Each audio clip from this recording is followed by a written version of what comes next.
যদি একটি কাজ 9 জন লোক 12 দিনে করতে পারে, অতিরিক্ত অতিরিক্ত 3 জন লোক নিয়োগ করলে কাজটি কত দিনে শেষ হবে? এই সিম্পল অঙ্কটাই দেখেন দুইটা বিসিএসে আসছে, অন্যান্য চাকরি পরীক্ষায় অনেকবার আসছে। খেয়াল করেন আপনি এটা ফিল করবেন কিভাবে।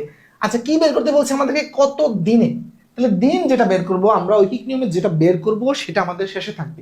অনেকে আছেন যে পাটিগণিত পড়ার পরে লাইনটাই সাজাতে পারেন না। খেয়াল করেন আমরা কি বের করব, যে কত দিনে, যে 3 জন লোক অতিরিক্ত আসছে এর ফলে কত দিনে করতে পারবো। আচ্ছা খেয়াল করেন তো, 9 জনে করলে 12 দিন লাগে। তাহলে দিন, তাহলে দেখেন 9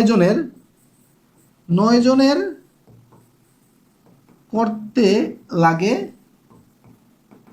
12 দিন। এটা তো দেওয়াই আছে না, এটা দেওয়াই আছে, এটাই লিখলাম, এটা থেকে আমাদের অঙ্ক চলে আসবে। খেয়াল করেন যেভাবে আছে এভাবেই লিখলাম, 9 জনের লাগে 12 দিন।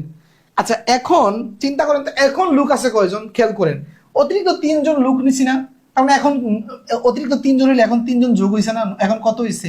9 আর 3 12 জন না, 12 জন না। এখন তাহলে আমরা কিভাবে লিখবো?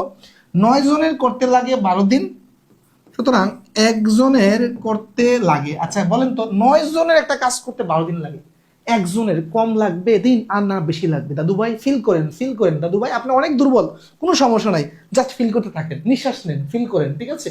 যে 9 জনের একটি কাজ করতে 12 দিন লাগে, ওই কাজটা আপনি একজন লোক দিয়ে করাইতে যাচ্ছেন, 12 দিনের সম্ভব কখনো?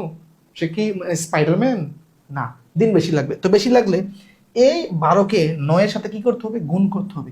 তার মানে 12 গুণন 9 এই দিন। ওকে, আচ্ছা খেয়াল করেন এখন আমার কাছে মানে কতজন আছে? মোট 12 জন আছে।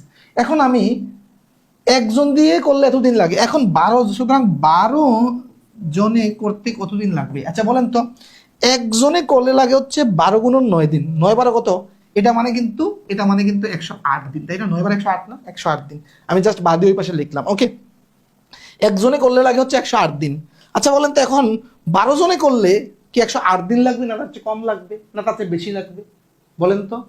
অবশ্যই যখন একজনে করলে 108 দিন লাগে, 12 জনে করলে অবশ্যই দিন কম লাগবে। আমি লোক বাড়াই কাজ তাড়াতাড়ি করে ফেলবো, তাই না? তার মানে এখন হবে ভাগ। আচ্ছা এই সংখ্যাটাকে ভাগ দিব, তার মানে হচ্ছে এই যে 12 গুণন 9, এইটাকে আমি ভাগ দিব হচ্ছে 12 দিয়ে। তাহলে দেখেন এই 12 কাটা রইল হচ্ছে 9। উত্তর হচ্ছে আমার 9। কোথায় দাদু ভাই? দেখেন তো দাদু ভাই, দেখেন অনেকে আছেন ফিলই করতে পারেন না। ভাই ফিল করতে না পারলে তো লাভ হবে না, যে কোনো জিনিসই আপনার ভিতরে ফিলিংস আসতে হবে, ঠিক আছে? ফিলিংস আসতে হবে, ফিল করতে হবে। আমি সবসময় বলি গণিত হচ্ছে ফিল করার বিষয়, মন থেকে এবং হচ্ছে ব্রেন থেকে, এই দুই জায়গা থেকে যে ফিল করতে পারবে তার কাছে গণিত হচ্ছে মজা। দেখেন কত মজা করে আমরা অঙ্ক করাই। অনেকে বলে আমি হাসি কেন? আরে আমি হাসবো না তো কে হাসবে? গণিত শিখতে তো হাসবে, তাই না? কারণ হচ্ছে এখানে আমার কোনো কিছু চাপ নাই, রিল্যাক্স।